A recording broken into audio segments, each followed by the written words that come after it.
हाय प्रियो, इस समय Sunday United church Jawahar Nagar Sunday online worship में आप सब लोगों का स्वागत है। परमेश्वर का बहुत बहुत धन्यवाद हो। आइए प्रियो, इस समय हमारी सभा को शुरू करेंगे वचन के साथ। हे परमेश्वर, अपनी करुणा के अनुसार मुझ पर अनुग्रह कर, अपनी बड़ी दया के अनुसार मेरे अपराधों को मिटा दे। मुझे भली भांति धोकर मेरे अधर्म को दूर कर और मेरा पाप छुड़ाकर मुझे शुद्ध कर। मैं तो अपने अपराधों को जानता हूँ और मेरा पाप निरंतर मेरी दृष्टि में रहता है। मैंने केवल तेरे ही विरुद्ध पाप किया और जो तेरी दृष्टि में बुरा है वही किया है, ताकि तू बोलने में धर्मी और न्याय करने में निष्कलंक ठहरे। देख, मैं अधर्म के साथ उत्पन्न हुआ और पाप के साथ अपनी माता के गर्भ में पड़ा। देख, तू हृदय की सच्चाई से प्रसन्न होता है और मेरे मन ही में ज्ञान सिखाएगा। जूफा से मुझे शुद्ध कर तो मैं पवित्र हो जाऊंगा। मुझे धो और मैं हिम के से भी अधिक श्वेत बनूंगा। मुझे हर्ष और आनंद की बातें सुना, जिससे जो हड्डियां तूने तोड़ डाली है वे मगन हो जाए। अपना मुख मेरे पापों की ओर से फेर ले और मेरे सारे अधर्म के कामों को मिटा डाल। हे परमेश्वर, मेरे अंदर शुद्ध आत्मा उत्पन्न कर और मेरे भीतर स्थिर आत्मा नए सिरे से उत्पन्न कर। मुझे अपने सामने से निकाल न दे और अपने पवित्र आत्मा को मुझसे अलग न कर। अपने किए हुए उद्धार का हर्ष मुझे फिर से दे और उदार आत्मा देकर मुझे संभाल। तब मैं अपराधियों को तेरा मार्ग सिखाऊंगा और पापी तेरे ओर फिरेंगे। हे परमेश्वर, हे मेरे उद्धारकर्ता परमेश्वर, मुझे हत्या के अपराध से छुड़ा ले। तब मैं तेरे धर्म का जय जयकार करने पाऊँगा। हे प्रभु, मेरा मुंह खोल दे, तब मैं तेरा गुणानुवाद कर सकूँगा। क्योंकि तू मेल बलि से प्रसन्न नहीं होता, नहीं तो मैं देता। होम बलि से भी तू प्रसन्न नहीं होता। टूटा मन परमेश्वर के योग्य बलिदान है। हे परमेश्वर, तू टूटे और पिसे हुए मन को तुच्छ नहीं जानता। प्रसन्न होकर सियोन की भलाई कर, यरूशलेम की शहरपनाह को तू बना। तब तू धर्म के बलिदानों के साथ से अर्थात सर्वांग पशुओं के होम बलि से प्रसन्न होगा। तब लोग तेरी वेदी पर बैल चढ़ाएंगे। परमेश्वर का वचन। आइए एक छोटे से प्रार्थना के साथ हमारी इस आराधना सभा को शुरू करेंगे। सर्वशक्तिशाली सामर्थ्य दयालु अनुग्रहकारी परमेश्वर पिता, प्रभु आपकी बड़ी दया और करुणा हम पर है। प्रभु जी, अब तक प्रभु जी आपने हम सबों को संभाल कर आपके पंखों की आड़ में सुरक्षित रूप से रखा है। पिछले हफ्ते भर से आपने हमें संभाल कर रखा प्रभु जी। हर घड़ी हर तकलीफ़ में हमारी देखभाल आपने की प्रभु। जैसे आपका वचन कहता है कि हड्डी हड्डियों की रक्षा करने वाले परमेश्वर आप है प्रभु जी। तोड़ने वाले और जोड़ने वाले परमेश्वर भी आप है प्रभु जी। हमारे प्रभु हर एक बातों पर आप हमारे ऊपर अनुग्रह कृपा दृष्टि बनाकर हम सबों को आपने सुरक्षित रूप से आपके पंखों के आड़ में रखने के लिए कोटि कोटि धन्यवाद प्रभु जी। हम आपकी महिमा के लिए गीत गाने के लिए आए हैं प्रभु जी। हमारे होठों को आप छू लीजिए, हमारे कंठों को छू लीजिए कि हम स्वरों में होकर आपके योग्य गीत को हम लोग गाने वाले बन सके प्रभु। इस आराधना सभा में प्रभु जी हम आपको आमंत्रित करते हैं। आपकी उपस्थिति यहाँ पर दर्शाए प्रभु। अगर आपकी उपस्थिति नहीं तो सब कुछ व्यर्थ है प्रभु जी। जीवित परमेश्वर, जैसा हमने वचन में पढ़ा है, टूटा और पिसा मन आपके लिए योग्य बलिदान है और प्रभु आप उसे ग्रहण करते हैं। जीवित परमेश्वर, हम टूटे और पिसे मन से आपके चरणों में आते हैं प्रभु जी। हम हर एक को आप ग्रहण कीजिए प्रभु जी। हम हर एक को आप पवित्र कर दीजिए प्रभु जी। आपके आत्मा के सामर्थ्य से हम सबों को भर दीजिए और हमारे चारों ओर आपके दूतों की छावनी बना के रखिए प्रभु, कि शैतान की किसी प्रकार की गड़बड़ी यहाँ पे काम न करने पाए। जीवित परमेश्वर, इस सभा को शुरू से लेकर अंतिम तक आप ही होकर चलाए प्रभु जी, और आपकी उपस्थिति में हम सबों को बनाए रखिए। कोटि कोटि धन्यवादों के साथ सारा आदर मान महिमा गौरव सम्मान सब कुछ प्रभु हम आप ही को देते हैं। प्रार्थना प्रभु यीशु मसीह के नाम से मांगते हैं, सुने और कबूल करें। आमीन आमीन। आइए प्रियो, इस समय हम लोग कुछ गीतों को गाते हुए परमेश्वर की महिमा करेंगे। आइए प्रियो, इस समय हम लोग कुछ गीत गाते हुए प्रभु की आराधना करेंगे। हमारे इस गीत संग्रह की पुस्तक में से गीत नंबर 354, प्रभु महान विचारों कार्य तेरे, इस गीत को गाते हुए हम सब प्रभु की महिमा करेंगे।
हम लोग और एक गीत को गाएंगे हमारे नए गीत संग्रह की पुस्तक में से गीत नंबर 140।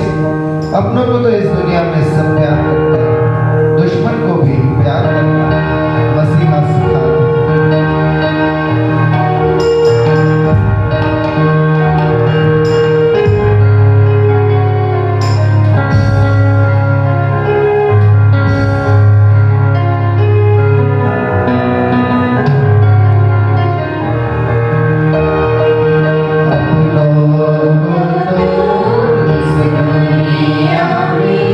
सब प्यार करते हैं।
इस समय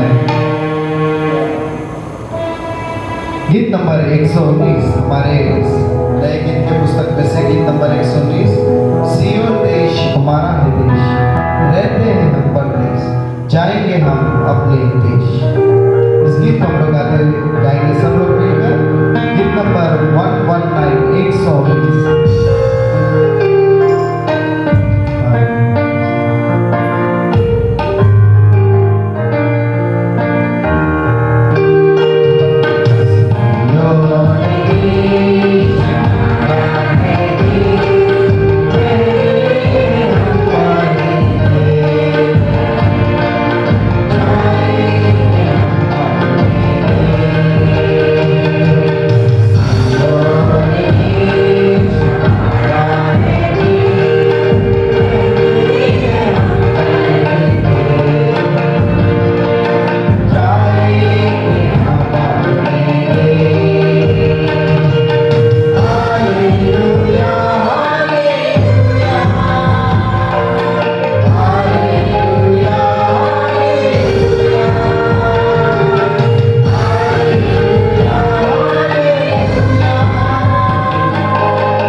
10 तारीख के दिन प्रियो मेरे साथ एक छोटी सी दुर्घटना घटी थी। तो प्रियो मैं अपने ड्यूटी में नाइट शिफ्ट कर सुबह सुबह वापस घर आने की तैयारी कर रहा था। प्रियो सुबह सुबह एक लास्ट इंस्पेक्शन बोलकर जब मैं एक राउंड पर निकला अपने ड्यूटी में लास्ट इंस्पेक्शन करने के लिए 5:45 में और 6 बजे मेरी छुट्टी होने वाली थी। बस प्रियो उसी समय में अचानक से एक जगह पर मेरा पैर फिसल गया, क्योंकि बहुत ज़्यादा बारिश हुई और बहुत ज़्यादा वहाँ पे थोड़ा सा कीचड़ सामान था, तो मुझे ठीक से दिख नहीं पाया और उस कारण से मैंने वहाँ पर पैर रख दिया और एकदम से फिसल कर मैं नीचे गिर गया। प्रियो ऐसा हुआ कि मैं अपने हाथ से अपना बचाव करने के लिए अपना लेफ्ट हैंड को पीछे लेके गया और पूरा शरीर का भार उस समय मेरे लेफ्ट हैंड के ऊपर गिरा और अचानक से मेरा हाथ फ्रैक्चर हो गया प्रियो। और उस समय मुझे कुछ सूझा नहीं, मैं बहुत एक करंट शॉक के जैसा मुझे लगा और मैं थोड़ी देर के लिए सुन्न पड़ गया, वहीं पे गिर गया। और प्रियो फिर थोड़ी देर में मेरे कंपनी के सब लोग दौड़ के आए और फिर मुझे उठाकर मुझे हॉस्पिटल लेके गए। हॉस्पिटल ले जाने के बाद तभी मेरे घर वालों को भैया को फ़ोन करके बताया गया कि ऐसा ऐसा एक्सीडेंट हुआ है, तो आप आ जाएं। जब हॉस्पिटल में हम लोग गए और डॉक्टर दिनेश गुथे डॉक्टर का नाम है, उनके पास जब हम लोग गए तो वहाँ एक्सरे लिया गया और तब प्रियो उस समय एक फ्रैक्चर दिखाई पड़ा जो बिल्कुल बीचों बीच से हड्डी टूट चुकी थी। प्रियो जब मैं सोचने लगा ऐसा क्यों हुआ मेरे साथ, प्रियो हमारा परमेश्वर तो हड्डी हड्डियों की रक्षा करने वाला परमेश्वर, सब कुछ उसकी मर्जी से होता है। प्रियो कुछ बात हमको सिखाने के लिए भी हमारे साथ होती है। शायद वो समय ऐसा था कि मैं बिल्कुल लापरवाही से जा रहा था, कि शायद उससे बड़ी दुर्घटना हो सकती थी। प्रियो जब मेरा हाथ ही टूटा, लेकिन प्रियो डॉक्टर ने जब देखा तो डॉक्टर ने कहा कि कोई बात नहीं, बहुत जल्दी ठीक हो जाएगा, 1 महीने के अंदर रिकवर कर लेगा। अब मैं सोचने लगा अगर ये मेरा हाथ नहीं, अगर ये मेरा सर होता तो क्या होता। प्रियो वहाँ पर एक लोहे का ऐसे कॉर्नर में से बार लगे हुए थे, जब मैं फिसला था तो बिल्कुल मेरा सर उस लोहे पे टकराने की पोजीशन पे ही था। तब मैं सोचने लगा सचमुच में हमारा प्रभु कितना महान है, जो हमें बड़ी बड़ी दुर्घटनाओं से बचाने वाला। शायद मेरा सर टूटता था, शायद और कुछ हो सकता था, शायद आज मैं यहाँ खड़े होकर इस बात की गवाही भी नहीं दे सकता था। मैं परमेश्वर का बहुत बहुत धन्यवाद करता हूँ, परमेश्वर ने मुझे बहुत बड़े दुर्घटना से बचाया। और बिल्कुल जब हमारा परमेश्वर संकट में हमें छुड़ाने वाला परमेश्वर है ना, प्रिय हमारा परमेश्वर कहता है कि मैं तेरे संग मत डर, मैं तेरे संग। जब हमारा परमेश्वर हमारे संग है तो हमें किस बात में। आइए प्रियो, मैं उस परमेश्वर की गवाही देता हूँ, परमेश्वर को बहुत बहुत धन्यवाद करता हूँ कि परमेश्वर ने आज फिर से आप सब लोगों के सामने मुझे खड़ा किया है, परमेश्वर की आराधना करने के लिए, उसका धन्यवाद करने के लिए। आइए प्रियो, उस परमेश्वर का धन्यवाद करें हम लोग। रब की हो विस्मरण हमेशा इस गीत को गाते हुए तालियों के साथ, हर्ष और उल्लास के साथ उस परमेश्वर की महिमा करते हुए। Praise the Lord. हम सब लोग कहेंगे praise the Lord, praise the Lord. रब की हो विस्मरण हमेशा, रब की हो विस्मरण हमेशा, रब की हो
हमेशा आनंद मान महिमा और सम्मान के योग्य परमेश्वर, प्रिय हमारा परमेश्वर जो प्रेमी और दयालु परमेश्वर, जिसके नाम में मुक्ति है, और जब हम उसका नाम लेते हैं तो हमें मुक्ति मिलती है।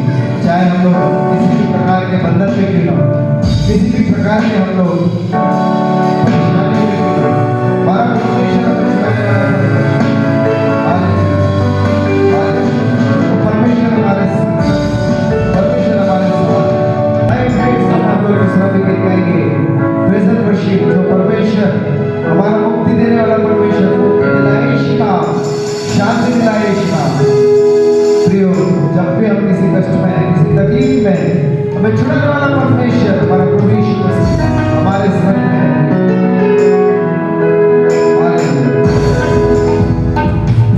मुक्ति दिलाए शिका,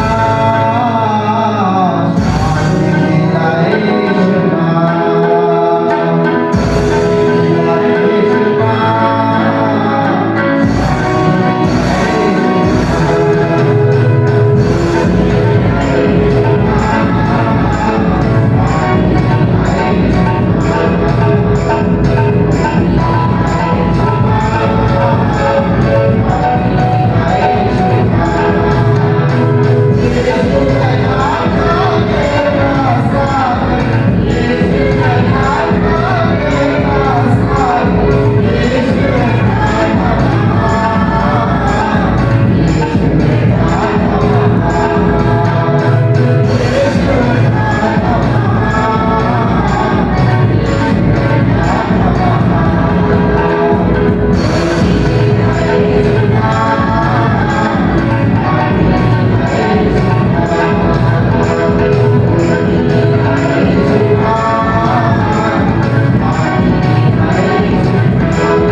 ग्रहण करते हैं प्रभु।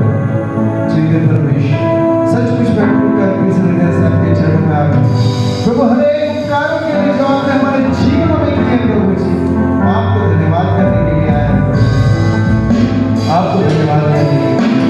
ऐसी संगति के लिए प्रभु, ऐसी संगति के लिए इस चर्च में जो आपने दिए, ऐसे प्रेम के लिए इस चर्च के भाइयों के लिए मैं आपको धन्यवाद करता हूँ प्रभु। जीवित परमेश्वर जब मैं बीमार पड़ता था, आप प्रभु जी जब फ्रैक्चर हुआ, सचमुच में एक प्रेम जो आपने अपने भाइयों के प्रति दिखाया, आपके भाइयों के द्वारा मेरे जीवन में आपने जो प्रेम प्रकट किया, सचमुच में मैं आपको आपका धन्यवाद करता हूँ। इस चर्च में आपने प्रेम को बनाए रखने के लिए, इस चर्च में आपके अनुग्रह को बनाए रखने के लिए, इस चर्च में आपकी दया को बनाए रखने के लिए प्रभु इस समय सबको चलने के लिए सब हमारे से बात करें, इससे हमारे हृदय को आप तैयार कीजिए। जब वचन का बीज बोया जाता है, जब हम वचन सुनते जा रहे हैं प्रभु, हमारे हृदय को तैयार कीजिए कि हम 30 गुना 60 गुना 100 गुना पकाने वाले प्रभु आपको कोटि धन्यवाद। सारे मान केवल सम्मान सब कुछ आपका देता पुत्र पवित्र आत्मा परमेश्वर प्रार्थना को यीशु मसीह के नाम से मांगते हैं, सुनिए।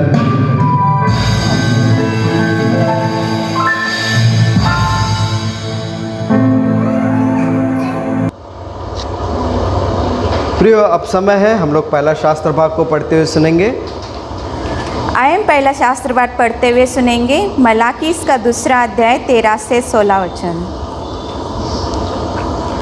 फिर तुमने ये दूसरा काम किया है कि तुमने यहोवा की वेदी को रोने वाले और आहे भरने वाले आंसुओं से भिगो दिया है, यहाँ तक कि वह तुम्हारी भेंट की ओर दृष्टि तक नहीं करता और न प्रसन्न होकर उसके तुम्हारे हाथ से ग्रहण करता है। तुम पूछते हो ऐसा क्यों? इसलिए क्योंकि यहोवा तेरे और तेरे उस जवानी की संगनी और ब्याही हुई स्त्री के बीच में साक्षी हुआ था जिसे तूने विश्वासघात किया है।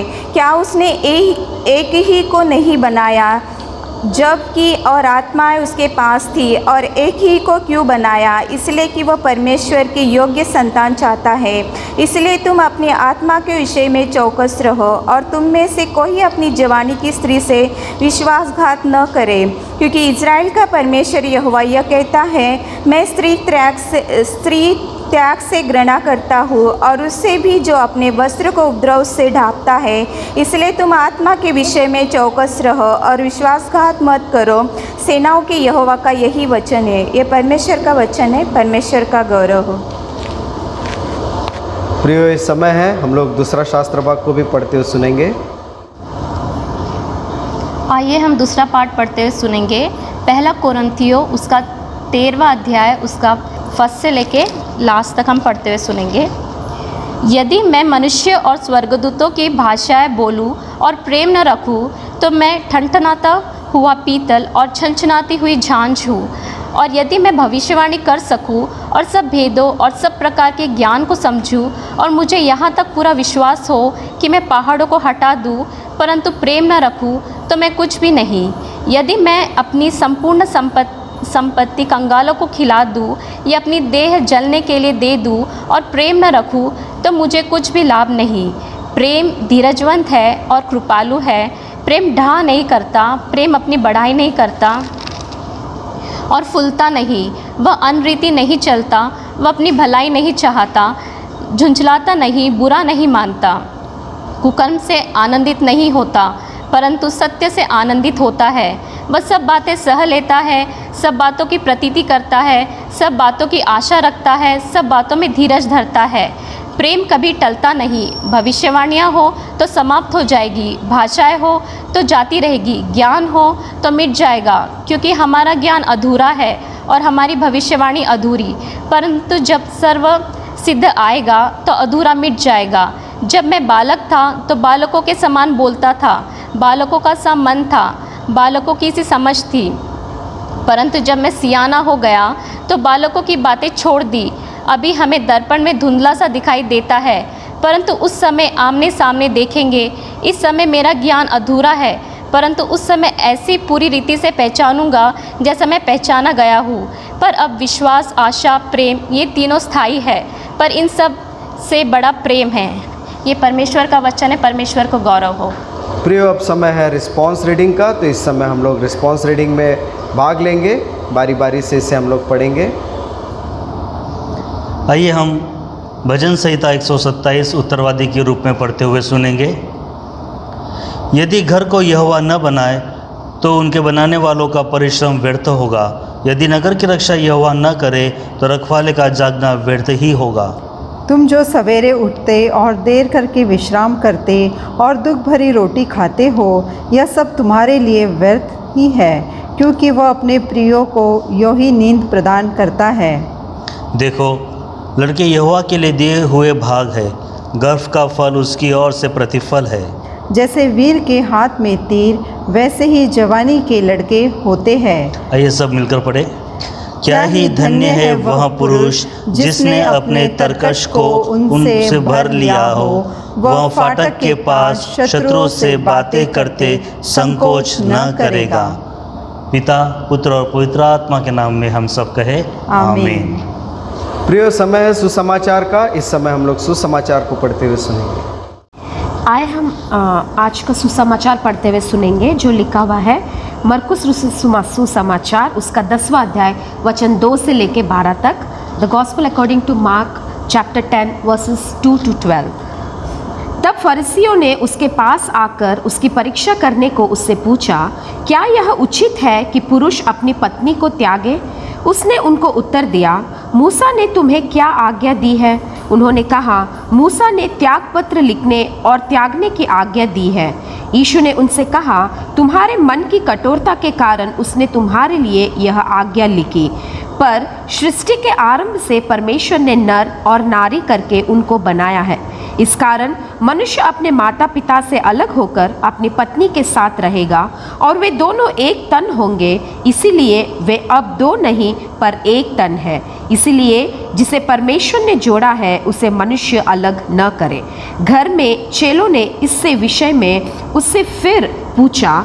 उसने उनसे कहा, जो कोई अपनी पत्नी को त्याग कर दूसरे से विवाह करे तो वह उस पसली के विरोध में व्यभिचार करता है, और यदि पत्नी अपने पति को छोड़कर दूसरे से विवाह करे तो वह व्यभिचार करती है। ये परमेश्वर का सुसमाचार है। परमेश्वर का गौरव हो। प्रियो, अब समय है कि हम लोग परमेश्वर के वचन से सुने। तो इस समय हमारे पासबान से हम लोग परमेश्वर का वचन को सुनेंगे।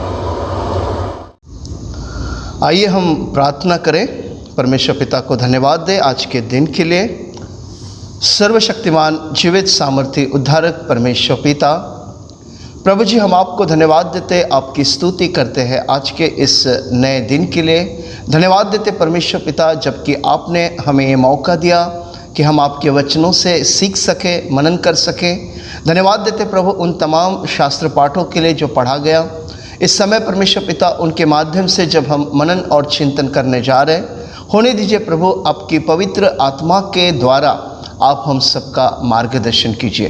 प्रभु, हम प्रार्थना करते जितने लोग आज के वचन को सुनते हैं उनके जीवन में परमेश्वर पिता ये 100% फल लाने वाला बने, और साथ ही उनके जीवन में हर प्रकार की भरपूरी और आशीष का कारण बने। इस समय प्रभु हम संपूर्ण कलीसिया को और ख़ास तौर से प्रभु हम अपने आप को आपके पवित्र हाथों में सौंपते हैं। धन्यवाद के साथ स्तुति करते हुए इस प्रार्थना को यीशु मसीह के नाम से मांगते हैं। आमीन, आमीन। आज जिस प्रकार से हम लोग जानते हैं कि आज 18th संडे आफ्टर पेंटिकॉस्ट है। पेंटिकॉस्ट के बाद का ये 18वां रविवार है, और आज के दिन के लिए बहुत ही महत्वपूर्ण विषय है परिवार और पति पत्नी का आपस में होने वाला रिलेशन, जो कि हम देखते हैं कि जब परमेश्वर पिता ने इस संसार को बनाया तो हम क्या देखते हैं कि परमेश्वर ने दोनों को अलग नहीं बनाया। पवित्र शास्त्र कहता है कि परमेश्वर ने दोनों को अलग नहीं बनाया, परंतु आदम के शरीर से, है ना, एक फसली को निकाला और उसके द्वारा उन्होंने स्त्री को बनाया। और इसलिए परमेश्वर पिता, जिस प्रकार से मलाकी की किताब में हम देखते हैं कि परमेश्वर ने वहाँ पर इस बात को स्पष्ट किया, और साथ ही उत्पत्ति की किताब में, जो कि पहली किताब है पवित्र शास्त्र की, उसमें भी इस बात को स्पष्ट किया है कि देखो, मैंने उन्हें अलग नहीं बनाया परंतु उन्हें एक बनाया। और बाइबल में इस बात के लिए परमेश्वर पिता ने एक प्रकार से वार्निंग दी है, एक प्रकार से चेतावनी दी है कि कोई भी उसे अलग ना करे। और इसलिए मेरे प्रियो, आज का दिन जो है कि हम अपने परिवार को और साथ ही उन लोगों के लिए जो पति पत्नी के रिलेशंस में बार बार बाधाएं आती हैं, बार बार उनमें विवाद होते हैं, उनके लिए आज का दिन जो है एक विशेष सबक की तरह है। तो ख़ास तौर से मसीह जीवन जो है, ख़ास तौर से परमेश्वर के वचनों के अनुसार अपने जीवन को देखें। तो आज कई वचन है, जैसे कि हमने 4 शास्त्र पाठों को पढ़ा है ना, मलाकी की किताब को पढ़ा है, भजन संहिता पढ़ा है, और साथ ही करंथियों की पहली पत्री 13वां अध्याय पढ़ा है, और गॉस्पल जो कि मरकुस रचित सुसमाचार इसका 10वां अध्याय और 2 से 12 इन वचनों को हमने पढ़ा है। तो मेरे प्रियो, आज के दिन मैं आपसे ये कहना चाहता हूँ कि परमेश्वर की योजना जो है एक सक्षम, एक अच्छा परिवार की है ना। जब परमेश्वर पिता ने आदम और हवा को ब्लेस किया तो उन्हें क्या कहा कि जाओ और सृष्टि में भर जाओ। उन्हें फलद्रुपता की, भरपूरी की आशीष परमेश्वर पिता ने दी, और उन्होंने उस बात को हम देखते हैं, इवन आदम के द्वारा गलती हुई, मिस्टेक हुई, उन्होंने हवा के साथ मिलकर उस फल को खाया, फिर भी परमेश्वर पिता ने उन्हें ब्लेस किया यही, और एक बात को कहा कि तेरी संतान को मैं इस पृथ्वी तक बढ़ाऊंगा। तो मेरे प्रियो, आज इस बात को हमें समझ के चलना है कि आज परमेश्वर पिता आपके और मेरे परिवार के विषय में, और साथ ही आपके आपस में रिलेशन को, खासतौर से पति पत्नी के रिलेशन को और पति पत्नी के रिलेशन अपने बच्चों के साथ, इस विषय में आज हम लोग सोचे, आज उसके विषय में मनन करो। क्योंकि मलाकी की किताब क्या कहती है कि परमेश्वर पिता ने जब दोनों को एक स्वरूप में बनाया, तो ध्यान रखिए कि यहाँ पर लिखा है कि सावधान रहो, कोई अपनी जवानी की स्त्री के साथ विश्वासघात न करे। उसी प्रकार से वचन इस बात के लिए भी सूचना करता है कि स्त्री भी अपने पति के साथ विश्वासघात ना करे, क्योंकि परमेश्वर ने जोड़ा है। जब हम विवाह को देखते हैं तो पवित्र शास्त्र इब्रानियों की पत्री 13:4 में ये कहता है कि विवाह सबसे आदर की बात समझे जाए और आपका बिछोना जो है वो निष्कलंक हो।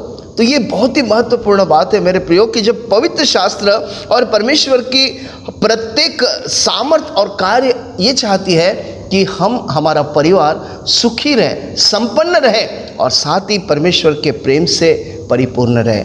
16वें वचन में मलाकी 2:16 में लिखा है कि मैं परमेश्वर स्त्री त्याग से घृणा करता हूँ। देखिए, परमेश्वर ने डिवोर्स की कोई आज्ञा नहीं दी। परमेश्वर ने किसी प्रकार से ये नहीं कहा कि पति और पत्नी अलग हो, लेकिन उन्हें एक में बने रहना चाहिए। और इसलिए परमेश्वर पिता यहाँ पर कहते हैं कि मैं स्त्री त्याग से घृणा करता हूँ, अपनी आत्मा के विषय में चौकस रहो, विश्वासघात न करो, उपद्रव ना करो। और इसलिए आज हम देखते हैं समाज में बड़ी खराब परिस्थिति है ना। डिवोर्स इस प्रकार से लोग देते हैं जैसे कोई एक प्रकार से कोई बिजनेस कर रहे है ना। लेकिन आज परमेश्वर पिता आपको और मुझे सूचना दे, खास तौर से मसीह भाई बहनों के लिए एक बहुत बड़ी चेतावनी है कि आप सावध रहें।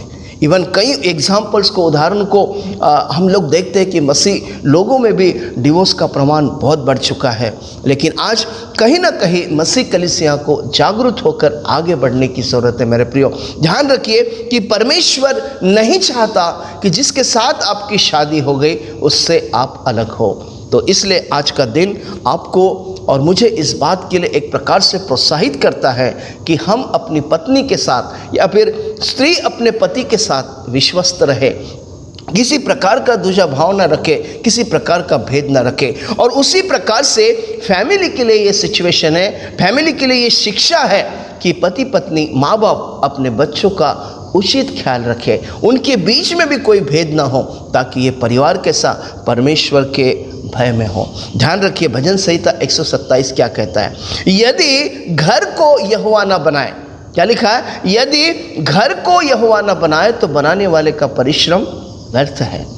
ध्यान रखिए कि जब विवाह होता है ना, इवन यहाँ पर लिखा है कि जब बच्चे आपके जीवन में आते हैं तो वो हमारी ताकत नहीं है, परंतु इट्स प्लानिंग ऑफ गॉड। ये परमेश्वर की योजना का भाग है। परमेश्वर की इच्छा है कि वो आपको संतान दे। लिखा है यहाँ, गर्भ का फल परमेश्वर पिता के ओर से है। और यहाँ पर एक बात बहुत खास विशेष लिखी है कि धन्य है वह पुरुष जो इन बातों को समझता है, धन्य है वह स्त्री जो इस बात को समझती है, धन्य है वह माता पिता जो इस बात को समझते हैं कि घर जो है, परिवार जो है, ये परमेश्वर पिता की ओर से दिया गया। संतान जो है वो परमेश्वर पिता की ओर से दी गई। और क्योंकि यहाँ परमेश्वर पिता ने स्पष्ट लिखा है कि परमेश्वर आपका घर बनाता है, आप खुद नहीं बनाते। और इसलिए मेरे प्रियो, मसीह होने के नाते जब मसीह जीवन हम जी रहे तो इस बात को हम कभी ना भूले कि भजन संहिता 127 क्या कहता है। और महत्वपूर्ण बात को हम देखें, करंथियों की पहली पत्री 13वें अध्याय में 13 चैप्टर में संत पौलुस क्या कहता है। एक अद्भुत बात को वहाँ पर कहता है कि प्रेम के द्वारा आप अपने आप को इस संसार में सेटल करो। ध्यान रखें कि परमेश्वर ने इस संसार से प्रेम किया, आपसे और मुझसे प्रेम किया, और उसने खुद अपने आप को इसलिए दिया कि आप प्रेम करना ना छोड़ें, है ना। You should be not withdraw from the love. आप लव के साथ, प्रेम के साथ विड्रॉ ना करें, उससे दूर ना जाए। और इसलिए यहाँ संत पौलुस लिखता है कि प्रेम आपके जीवन में है तो ये आपके लिए सब कुछ है। अगर प्रेम नहीं है तो आप कुछ भी नहीं हैं। और यहाँ पर संत पौलुस लिखता है कि प्रेम सदैव टिकता है, टलता नहीं।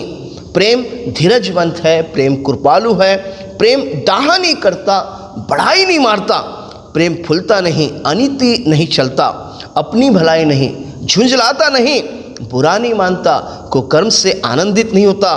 भविष्यवाणियाँ, भाषाएं, ज्ञान खत्म हो जाएगा, परंतु प्रेम अटल है।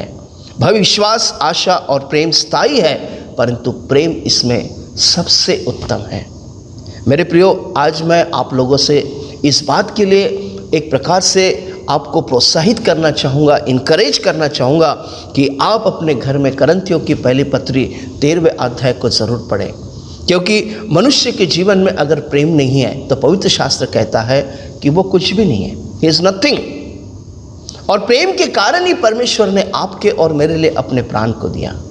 आज हम जब अपने परिवार के विषय में सोच रहे, परिवार के एस्टेब्लिशमेंट के विषय में सोच रहे, परिवार के बच्चों के एजुकेशन, उनके करियर के विषय में सोच रहे, तो आज सबसे बड़ी बात क्या है कि आप सब कुछ प्रेम के साथ सेटल करो, है ना।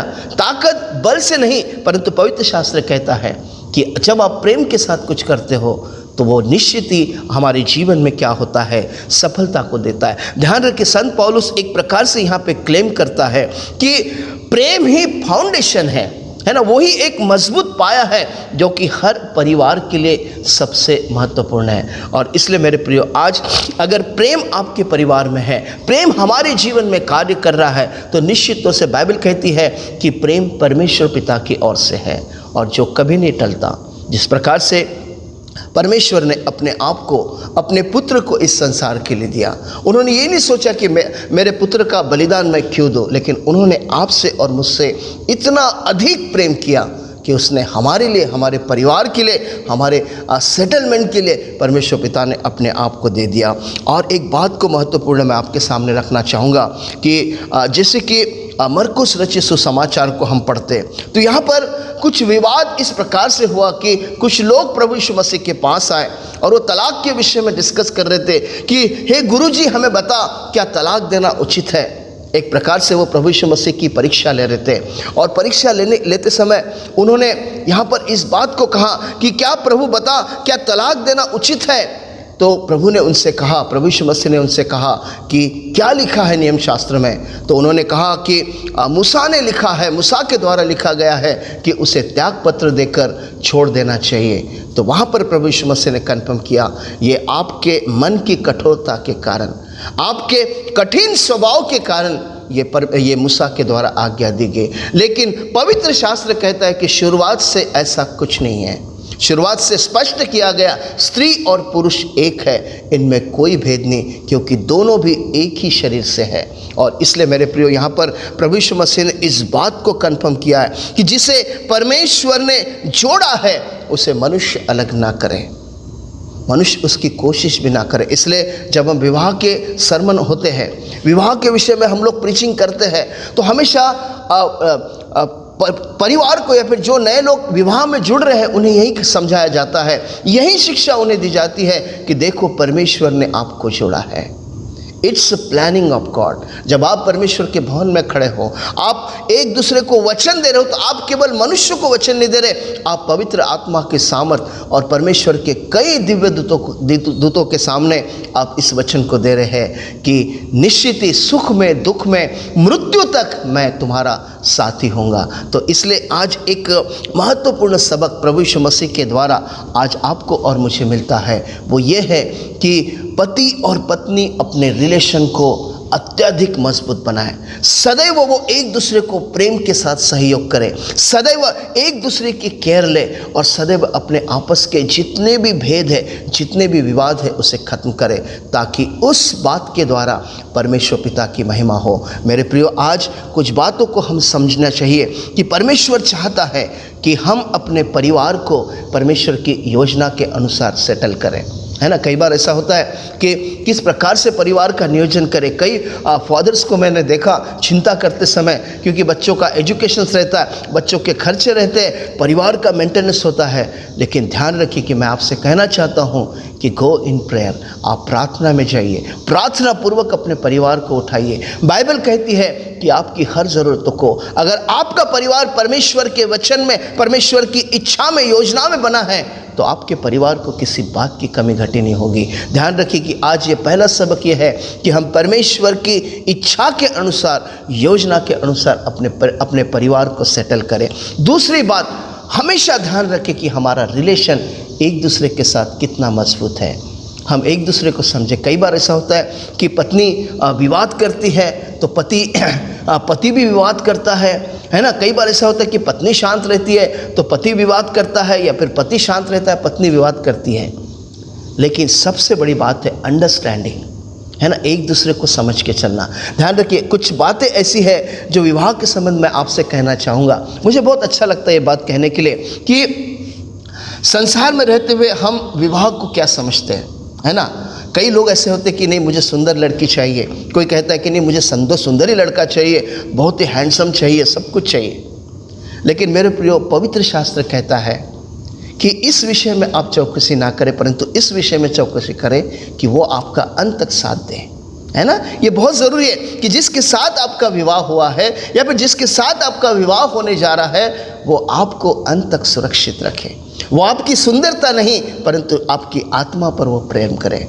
ये महत्वपूर्ण है जो पवित्र शास्त्र सबक देता है। संत पौलुस ने भी इस विषय में कहा कि प्रेम टलता नहीं। अगर पति पत्नी में प्रेम है तो वो कभी भी नहीं टलेगा, वो हमेशा बना रहेगा। वो किसी प्रकार का, एक प्रकार से क्या कहते हैं कि झुंझलाएगा नहीं, किसी प्रकार अपने आप में फूलेगा नहीं। कई बार ऐसा होता है कि कभी पति अपने बड़े स्वभाव को दिखाते, तो कभी कभी अगर पत्नी पढ़ी लिखी है तो वो भी अपने स्वभाव को दिखाते। तो इस बीच क्या होता है कि दोनों के अंदर कुछ ना कुछ रिलेशन में कड़वाहट आती है। लेकिन मसीह फैमिली के लिए सबक है कि हमेशा मेरे प्रियो ध्यान रखो कि अपने आपस के रिलेशन को आप परमेश्वर की इच्छा के अनुसार मजबूत बनाए रखें। उसी प्रकार से तीसरी बात को देखें कि बच्चों का पालन पोषण, है ना, ये बहुत ज़रूरी है। आजकल मैंने कई मसीह परिवारों को देखा कि उनके चेहरे पे बहुत चिंताएं रहती है। मैं उनसे पूछता हूँ तो क्या बात है, तो कहते हैं कि नहीं पास साहब, बच्चों को इंजीनियर बनाना है, बच्चों को डॉक्टर बनाना है। और कई बार मैंने यही समझा, लोगों से यही कहा कि बच्चों को डॉक्टर इंजीनियर ज़रूर बनाओ, लेकिन उन्हें नीति वचन पढ़ने लगाओ, क्योंकि बहुत ज़रूरी है। जब हम प्रोवर्ब्स अपने बच्चों को पढ़ाने लगाते तो ऑटोमेटिक बच्चों की जो कैपेसिटी है, जो बुद्धि है, वो कई गुना बढ़ जाती है और परमेश्वर की आत्मा खुद उस बात को कंट्रोल करती है। तो इसलिए मेरे प्रियो, बच्चों का जो पालन पोषण है पवित्र आत्मा की निगरानी में करें, परमेश्वर के वचनों की निगरानी में करें, ताकि आपको और आपके परिवार को किसी प्रकार की तकलीफ ना हो, परंतु आपका परिवार जो है वो परमेश्वर के भय में बढ़ेगा। चौथी बात, परिवार में प्रार्थना का महत्व, ये बहुत ज़रूरी है। मैं प्रत्येक परिवार से ये कहना चाहूँगा, प्रत्येक हस्बैंड और वाइफ से, प्रत्येक माता पिता से कहना चाहूँगा कि कम से कम 3 बार हमें प्रार्थना करनी चाहिए। कम से कम परिवार को 3 बार अपने जगह पे इकट्ठा होना चाहिए और प्रार्थना करनी चाहिए, क्योंकि प्रार्थना सब कुछ करती है। प्रार्थना बदलाव लाती है, प्रार्थना परिवार की चिंताओं को दूर करती है, प्रार्थना परिवार की ज़रूरतों को पूरा करती है, और साथ ही जिस चीज़ को आप अचीव करना चाहते हैं आप निश्चित ही अचीव करते हैं। और इसलिए मेरे प्रियो, प्रार्थना का महत्व पवित्र शास्त्र कहता है कि सफल परिवार के पीछे प्रार्थना बहुत बड़ा कार्य करती है। जो परिवार सफल है, सक्षम है, उनकी सफलता का राज यही है कि उनके साथ प्रार्थना है, उनके साथ पवित्र आत्मा की सामर्थ्य है। और 5वीं बात मैं आपको कहना चाहूँगा कि आपके परिवार के प्रति, आपके पत्नी के प्रति, आपके घर के प्रत्येक कार्य के प्रति आपका समर्पण बहुत ज़रूरी है। कई बार ऐसा होता है कि पति बाहर जाते और पत्नी के ऊपर सब कुछ छोड़ देते हैं। कई बार ऐसा होता है कि पत्नी केयर नहीं करती और उसके परिणाम स्वरूप क्या होते हैं, कई बच्चे अपने वास्तविकता को भूल जाते हैं, अपने वास्तविक स्वभाव को भूल जाते हैं, फिर उनमें चिड़चिड़ाहट, कई प्रकार की गलत बातें। और आजकल तो हम देखते हैं कि बच्चे तो रात दिन मोबाइल्स देखते रहते हैं। उससे परिणाम क्या होता है, बच्चे बहुत ही चिड़चिड़े बन जाते हैं, गुस्सैल स्वभाव के बन जाते हैं। तो आज इस सब बातों को हम ध्यान रखें कि आपके बच्चों के प्रति आपका समर्पण, और साथ ही आपके पत्नी के प्रति आपका समर्पण, घर के प्रत्येक कामों के प्रति आपका समर्पण, ये बहुत महत्वपूर्ण है मेरे प्रियो। और इसलिए परमेश्वर पिता चाहता है कि हम अपने परिवार को इस प्रकार से सेटल करें, हम अपने परिवार को इस प्रकार से सुधिलें, अपने रिलेशंस को हम मजबूत करें। और अंतिम बात मैं यहाँ पर रखना चाहूँगा कि हमारी धार्मिकता जो है वो परमेश्वर के वचन के अनुसार हो, परमेश्वर की योजना के अनुसार हो। जिस प्रकार से नीति वचन में 12:7 में लिखा है कि अगर आप धार्मिकता में बने हुए हैं तो आप इस संसार में स्थिर हैं, आपका परिवार स्थिर है, आपके बच्चे स्थिर हैं, आपके कार्य स्थिर है, वो कोई भी किसी प्रकार की हानि नहीं कर पाएगा। और मैं चाहूँगा कि इन वचन के द्वारा परमेश्वर पिता हर प्रकार का मार्गदर्शन आपको दे, हर प्रकार से आपकी सुधि ले। और साथ ही मैं चाहूँगा कि हमारी कलीसिया के हर एक व्यक्ति, हर एक पुरुष एक अच्छा पिता बने, वो सक्षम पिता बने, हर एक स्त्री एक अच्छी माता बने, और वो बच्चे सदैव प्रार्थना में बने रहें ताकि उनका जीवन प्रफुल्लित रहे, अच्छा रहे और हर बातों में परिपूर्ण रहे। परमेश्वर पिता आप सबको आशीषित करें। आइए हम प्रार्थना करें। सर्वशक्तिमान जीवित सामर्थ्य उद्धारक परमेश्वर पिता, प्रभु जी हम आपको धन्यवाद देते, आपकी स्तुति करते आज के इन पवित्र वचनों के लिए कि जिसके माध्यम से प्रभु आपने निश्चित ही हम सब से बातें की हैं। जिन जिन बातों को प्रभु आज आपने समझाया, हम धन्यवाद देते प्रभु कि उन सारी बातों के द्वारा हमारे जीवन में प्रभु, और ख़ास तौर से कलीसिया के जीवन में 100% फल निश्चित तौर से आएगा। आज हम विश्वास करते प्रभु कि आज के वचन के द्वारा निश्चित तौर से आप प्रत्येक परिवार को ब्लेस करने जा रहे हैं। इस समय प्रभु मैं सारी कलीसिया के प्रत्येक प्रभारी को, उसी प्रकार से प्रभु हर एक बच्चों को मैं आपके पवित्र हाथों में देता हूँ। आज इसी समय से प्रभु उनके जीवन में आपकी आत्मा के द्वारा कार्य हो, उन्हें सक्षम, मजबूत और आपके वचनों में सदैव प्रभु बनाए रखिए। आदर, मान, महिमा, गौरव आपको देते हैं और धन्यवाद के साथ स्तुति करते हुए इस प्रार्थना को यीशु मसीह के नाम से मांगते हैं। आमीन, आमीन। आइए प्रिय, इस समय हम सब लोग मिलकर विश्वास वचन को, जो हमारे इस गीत संग्रह की पुस्तक में पेज नंबर 13 में लिखा हुआ है और आपके स्क्रीन पर भी वो दिखाई है, तो आइए हम सब लोग मिलकर उसे एक साथ कहेंगे। मैं सर्वशक्तिमान पिता, स्वर्ग और पृथ्वी के सृष्टिकर्ता परमेश्वर पर विश्वास करता हूँ। मैं उसके इकलौते पुत्र हमारे प्रभु यीशु ख्रिस्त पर विश्वास करता हूँ। वह पवित्र आत्मा के सामर्थ से गर्भ में आया और कुंवारी मरियम से जन्मा। उसने पिलातुस पिलातुस के शासन में दुख भोगा। वह क्रूस पर चढ़ाया गया, मरा और गाड़ा गया और मृतकों के लोक में उतरा। तीसरे दिन वह जी उठा। वह स्वर्ग पर चढ़ गया और पिता की दाहिनी ओर विराजमान है। वह जीवित और मृतकों का न्याय करने को फिर आएगा। मैं पवित्र आत्मा पर, पवित्र सार्वलौकिक कलीसिया पर, संतों की संगति, पापों की क्षमा, देह के पुनरुत्थान और अनंत जीवन पर विश्वास करता हूँ। आमीन। आइए प्रियो, इस समय जो नोटिसेस है, तो इस समय हम सेक्रेटरी साहब से नोटिसेस को सुनेंगे। प्रभु यीशु मसीह के नाम से आप सबको हार्दिक अभिनंदन। अनाउंसमेंट्स का समय है। पहली सूचना ये है कि 21 सितंबर को यूनाइटेड चर्च जवाहर नगर का एनिवर्सरी था और इस सब के लिए हम उन लोगों को याद करते जो फाउंडर मेंबर्स थे, और आप सब को भी मैं निवेदन करता हूँ कि एक दूसरे के लिए प्रार्थना करें। आप सब ऐसे आने वाले समय के लिए प्रार्थना करें कि हम सब मिलकर इस चर्च हॉल में प्रार्थना करें। दूसरी सूचना 22 सितंबर को इवेंजलिस्ट संदेश कड़ू यहाँ पर विज़िट किए थे। डाइसिस ने उन्हें यहाँ अपॉइंट किया है ताकि वो यहाँ के गाँव में जाकर वो सेवा कार्य को पूरा करें। हर फ्राइडेज़ को रेवरेंड आरिफ उमेर साहिब का ऑडियो सर्मन्स आते हैं, तो आप सबसे निवेदन है कि आप सबको सुने, और उम्मीद करता हूँ कि संडे को आप हमारे पास्टर जी का संदेश सुनते हैं, क्योंकि बाइबल बताती है 2 कुरिन्थियों 3:15 में आप परखो कि आप कितने विश्वास में हो। तो इन वचनों को आप सुना करें ताकि आप आपका विश्वास बढ़ाएं। एक दूसरे के लिए प्रार्थना करें। हर संडे को ऑनलाइन सर्विस 9 बजे शुरू होती है। आप सब अपने आप को 9 बजे तैयार रखें ताकि आप ऑनलाइन सर्विस में सहभागी हो और परमेश्वर के आशीष को पाएँ। एक प्रेज़ रिपोर्ट ये है कि भाई जॉयसन का पिछले दिनों एक्सीडेंट हुआ था और अब वो हमारे बीच में बिल्कुल सही सलामत है, ठीक है। इस बात के लिए हम परमेश्वर को धन्यवाद करते हैं। जितने भी बर्थडेज़ है, मैरिज एनिवर्सरीज़ है, उन सब लोगों के लिए हम यूनाइटेड चर्च जवाहर नगर की ओर से हार्दिक बधाई देते हैं। ये सूचना ही समाप्त होता है। आप सबको धन्यवाद।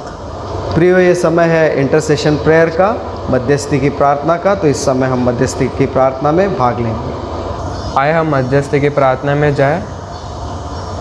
हम समस्त मानव जाति के लिए प्रार्थना करें और अपनी प्रार्थनाओं को प्रभु यीशु ख्रीस्त के निरंतर निवेदन के साथ साथ अर्पित करें। हे पिता, हम प्रार्थना करते हैं कि समस्त संसार के न्याय और शांति स्थापित हो और प्रार्थना व्यक्ति भरपूर जीवन प्राप्त करे। हे दयावंत प्रभु, हमारी प्रार्थना सुन। इन सब लोगों के लिए जो इस गांव और नगर के रहते हैं, उन सब बातों को दूर करने के लिए जिन से आपसी फूट और झगड़े होते हैं, और हमारे देश में सच्ची एकता की बढ़ती के लिए हे दयावान प्रभु, हमारी प्रार्थना सुन। उन सब लोगों के लिए जो कृषि उद्योग अर्थात व्यापार के लगे हुए हैं, सब मजदूरों और कारीगरों के लिए, और उन सब के लिए जो अपने सेवा के हमारे आवश्यकताओं की पूर्ति करते हैं, हे दयावंत प्रभु, हमारी प्रार्थना सुन। अध्यापकों और छात्रों, वैज्ञानिकों, लेखकों और कारीगरों और उन सब व्यक्तियों के लिए जो अन्य लोगों के विचार और भगवानों को प्रभावित करते हैं, हे दयावंत प्रभु, हमारी प्रार्थना सुन। उन सब लोगों के लिए जो दुखी है, बेरोजगार है, भूखे प्यासे है, दरिद्र और दलित है, बीमार और मरणासन है, उन सब व्यक्तियों के लिए जो ऐसे लोगों की सेवा और सहायता करते हैं, हे दयावंत प्रभु, हमारी प्रार्थना सुन। हमारे तथा अन्य देशों के सब शासकों के लिए, विशेषकर हमारे राज्यपति, प्रधानमंत्री और इस प्रकार के राज्यपाल और मुख्यमंत्री, और उनके लिए भी जो लोग पर किसी प्रकार का अधिकार करते हैं, हे दयावंत प्रभु, हमारी प्रार्थना सुन। संपूर्ण महिमा समाज की एकता और मेल मिलाप के लिए और समस्त संसार में उनकी गवाही और सेवा कार्य के लिए, हे दयावंत प्रभु, हमारी प्रार्थना सुन।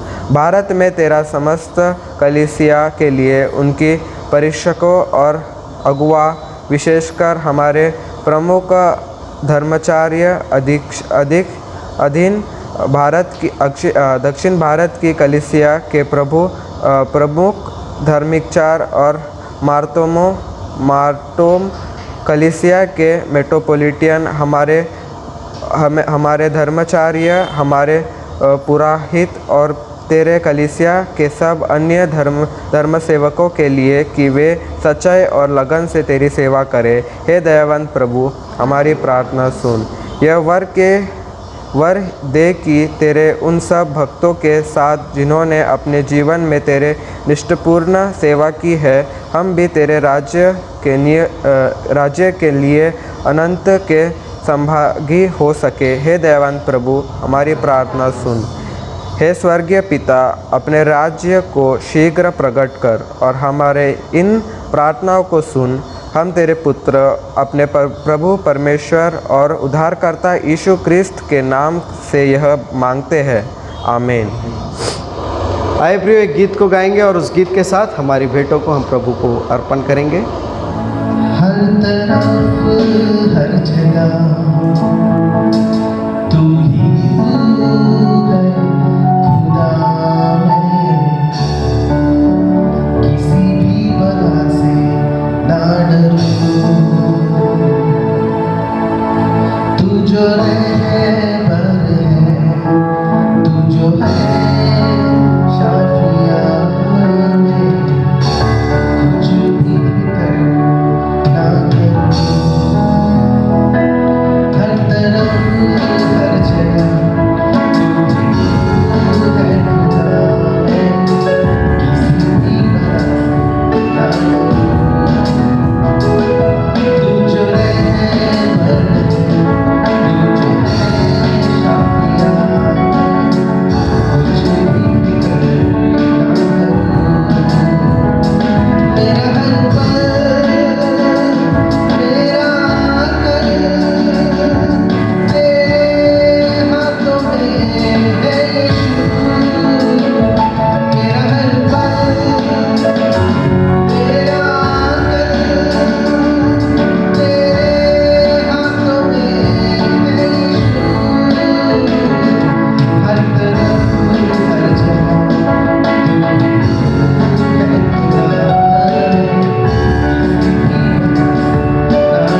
तो ये जिंदगी हर क्षण बेहतर हो रही।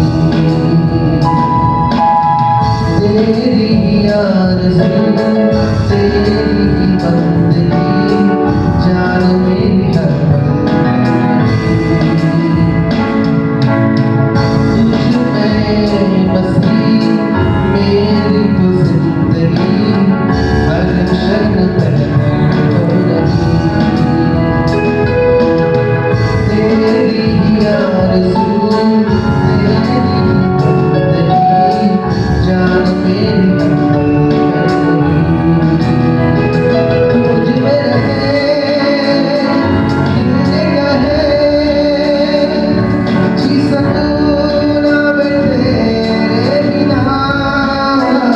तुझ में रहे दिल कहे जी सकूं ना मैं तेरे बिना। हर तरफ हर जगह है किसी भी बरस ना डरूं। तू जो है पर है जो है साथिया कुछ भी फिक्र ना करूं। मेरा हर पल मेरा तन तेरे हाथों में है यीशु। मेरा हर पल मेरा तन तेरे हाथों में है यीशु। हर तरफ हर जगह तू है खुदा। मैं किसी भी वजह से ना डरूं।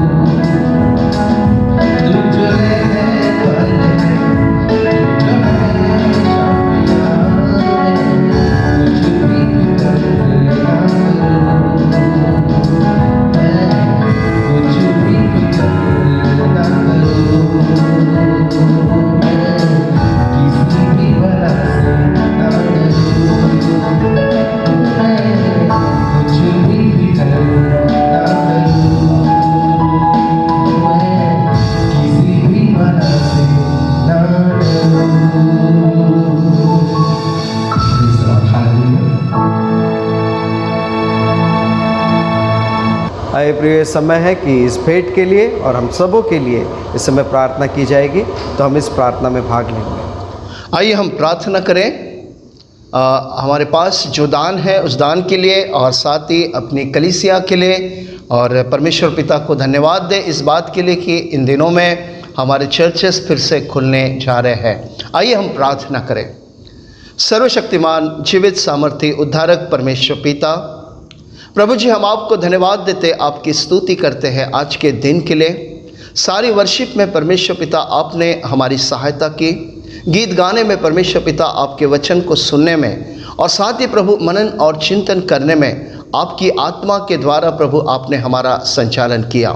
धन्यवाद देते प्रभु संपूर्ण कलीसिया के लिए कि जिन्होंने प्रभु आपके वचन को प्रभु सुना, और हम ये विश्वास करते परमेश्वर पिता कि इस वचन के द्वारा 100% फल निश्चित तौर से आएगा। इस समय प्रभु हम जितने भी लोगों ने अपने दान को प्रभु आपके समक्ष रखा है, उन सारे दानों को प्रभु हम ब्लेस करते हैं। पूर्ण कलीसिया को हम ब्लेस करते हैं। चर्च के भंडार को प्रभु हम ब्लेस करते हैं, ताकि आपकी भरपूरी, आपकी आशीष प्रभु हमारे चर्च पर, भंडार पर बनी रहे।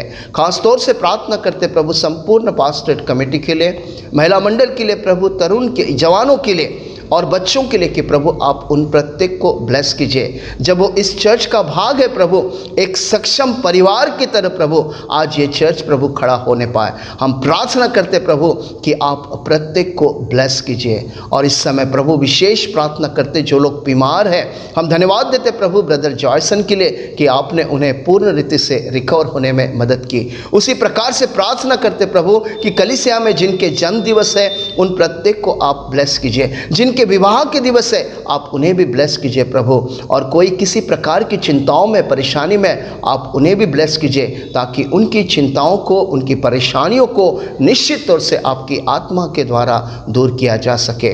प्रभु हम धन्यवाद देते कि संपूर्ण आराधना में आपने हमारी सहायता की। इस समय हम प्रभु प्रार्थना करते, आने वाले सप्ताह में प्रभु आप हमारी कलीसिया की सुधि लीजिए प्रभु, उनके कामों में सुधि लीजिए प्रभु, बच्चों के एजुकेशन में सुधि लीजिए प्रभु, जहाँ कहीं वो जाते हैं, जो कुछ करते हैं, आपकी आत्मा के द्वारा उनका संचालन हो। इस समय प्रभु पूर्ण कलीसिया को मैं आपके पवित्र हाथों में सौंपते हैं। विशेष प्रार्थना करते प्रभु इस कलीसिया के लिए कि जो नए सुवार्तिक नवे इवेंजलिस्ट आए हैं प्रभु, ब्रदर संदेश कड़ू, इनके जीवन के लिए भी प्रार्थना करते हैं कि वो आपकी सामर्थ्य से, आपकी इच्छा से प्रभु यहाँ पर कार्य करने पाए, और साथ ही उनके कार्य के द्वारा ये कलीसिया और आशीर्वादित हो। इसलिए प्रभु उन्हें भी मैं आपके हाथों में सौंपता हूँ और प्रार्थना करता हूँ परमेश्वर पिता, आने वाले समय में हमारे कार्य को प्रभु सफल कीजिए। जब चर्चेस ओपन होने जा रहे परमेश्वर पिता, संपूर्ण कलीसिया को प्रभु प्रार्थना में और मजबूत बनाइए, और साथ ही परमेश्वर पिता आपके वचन के प्रति प्रत्येक को प्रभु आनंद दीजिए, उन्हें उत्साह दीजिए, ताकि प्रभु उसी उत्साह के साथ वो चर्च में आ सके, ताकि उनका जीवन अनेक आशीषों से और आपकी भरपूरी से पूर्ण हो। इस समय दान को प्रभु कलीसिया को और हम अपने आप को आपके पवित्र हाथों में देते हैं। प्रार्थना करते परमेश्वर पिता आप सबको ब्लेस कीजिए, आशीषित कीजिए, और सबके कार्यों को प्रभु आप सफल कीजिए। धन्यवाद के साथ स्तुति करते हुए इस प्रार्थना को यीशु मसीह के नाम से मांगते हैं, आमीन। आइए हम प्रभु ने सिखाए हुए प्रार्थना करें। हे हमारे पिता, आप जो स्वर्ग में हैं, आपका नाम पवित्र माना जाए, आपका राज आए, आपकी इच्छा जैसे स्वर्ग में पूर्ण होती है वैसे पृथ्वी पर भी हो। हमारे दिन भर की रोटी आज हमें दीजिए, और जैसे हमने अपने अपराधियों को क्षमा किया वैसे आप हमारे अपराधों को क्षमा कीजिए, और हमें परीक्षा में न आने दीजिए परंतु बुराई से बचाइए, क्योंकि राज, पराक्रम और महिमा अब और सदा सर्वदा आपकी है, आमीन। अब हमारे प्रभु यीशु मसीह का अनुग्रह, परमेश्वर पिता का प्रेम और पवित्र आत्मा की संगति आप में से प्रत्येक के साथ और परमेश्वर के सभी प्रियजनों के साथ अब से लेकर सदा तक बनी रहे, आमीन। आइए प्रियो, इस समय हम सब लोग मिलकर अंतिम गीत को एक साथ गाएंगे। आइए प्रियो, इस समय हम सब लोग मिलकर आखिरी गीत को गाएंगे, मुझ में यीशु की शोभा करते हैं। ओ मुझ में यीशु की शोभा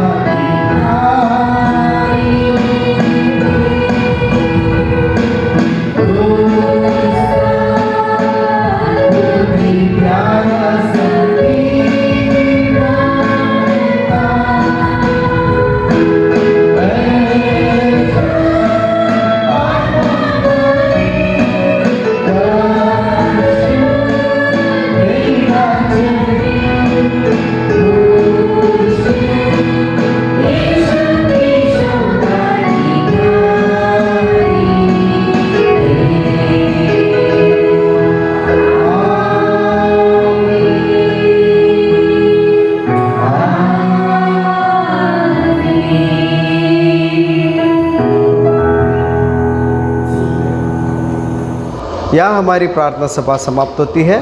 सबको जय मसीह की।